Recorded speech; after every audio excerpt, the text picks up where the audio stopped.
Right, KK, we're doing an update on how you are, your health. But for those who may not know, can you just tell us what the problem was, when it was diagnosed, and some of the symptoms, how severe it was?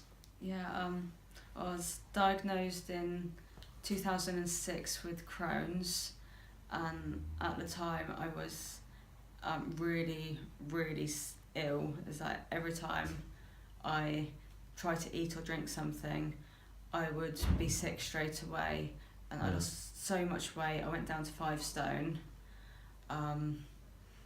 But so I got rushed into hospital because they didn't know what was wrong with me. Yeah.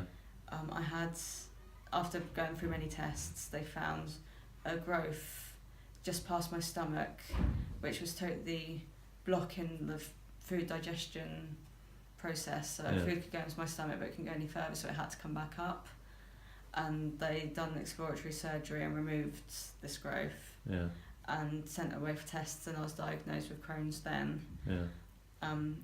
When I first came out of hospital, I mean, I should have died at this, like before, when I was first rushed into hospital. Weren't your parents contacted to say, come quickly because you might not last the night?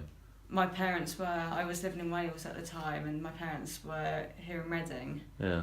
So my mum literally had to get the first train to Wales, not knowing if she was going to arrive at the hospital to find out if I was still alive or not. Wow. It was touch and go for ages.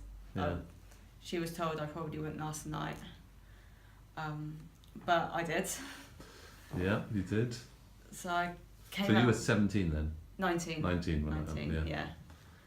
And I slowly put on weight coming out of hospital. And so now I'm about 9.5 stone, which is nice and healthy. Yeah. I couldn't... Sort of, I thought I could eat everything, but then I was starting to get ill more and more. And it was after sort of a lot of trial and error, I found out it was mainly lactose intolerant I was, and it got worse and worse. So every time I ate something containing like milk or cheese, I would get excruciating stomach cramps.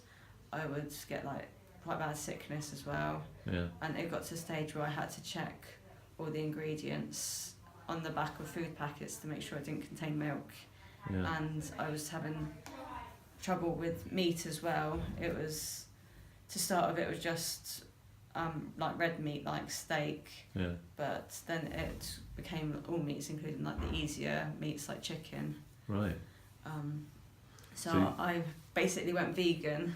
Yeah. Because I couldn't eat, like digest it very well. It would make me ill, and it was like excruciating cramps for hours and sickness. Really? So just even the slightest amount would you be on the floor? I would be, if it was just the slightest amount, I wouldn't be on the floor, but I would be struggling to stand and walk around. Yeah. But if I had a lot, then I would be like in tears in a ball on the floor. Yeah. Yeah, no, it sounds dreadful. So it really affects your whole life. Yeah, it did. And being vegan is quite hard, even in today's day and age. Yeah. It was getting easier at the end, but it was still hard. Yeah. And vegan cheese is horrible. Yes, I wouldn't know, but I'll trust you. Yeah. So I did get a lot of prayer for it, and it was a gradual healing process. So you came with the SSC, didn't you? I came to SSC. And so we started praying for you. So these are foods: steak, meat, pizza. Yeah. Actually, you really love. Yeah. So we started praying for you, and your thought process was? I decided that. How can I know if God's healed me if I don't try it? Yeah. You've got to take that step of faith. Yeah. So like it's easy to say, God, please heal me, but then don't do anything about it. So I need to step out. So I had something little with milk in, and like the little things I wasn't having reaction to. If I had something a bit bigger, I would have minor cramps, but a lot milder than what I had been. So I was there like, this is awesome, God's definitely working. Yeah. and so I carried on getting prayer, and eventually I can now eat anything. So yeah, so there was a moment. So you were reporting back because Yeah. we were kind of asking you regularly how it was going, and the side effects were getting less and less. Yeah. Until it got to the stage where you seemed to be eating fine. Yeah, I've had no side effects. But you have regular checkups, don't you? Yeah, I have. I have to go to the hospital every now and then for just more tests, see a consultant, see how I'm doing. Yeah. And the last check I had at the hospital, she was going over all my results, and she couldn't see any trace of the Crohn's, which is an incurable illness. I was told I've got it for my entire life, so the doctors are not allowed to say, yes, you've been cured with something incurable. Yeah. So she has said I'm in remission. Yeah. But she was having a look at all my test results, and it wasn't really making sense to her because there was no trace of it. No, I mean, really how do you good. explain that? Yeah. That's just amazing. So I did tell her that God had healed me. She was very sceptical. Yeah. But still didn't make any sense to her. Yeah.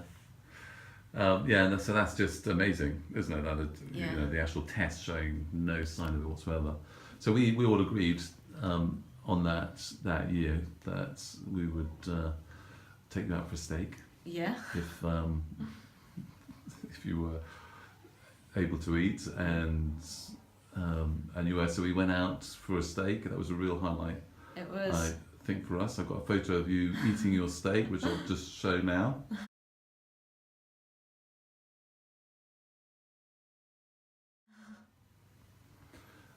But yeah, that was a great celebration, wasn't it? It was. It was a good night, and that steak was amazing. It was. KK, thank you so much, because it's just so heartening to hear what God has done in people's lives. Cool. Thank you.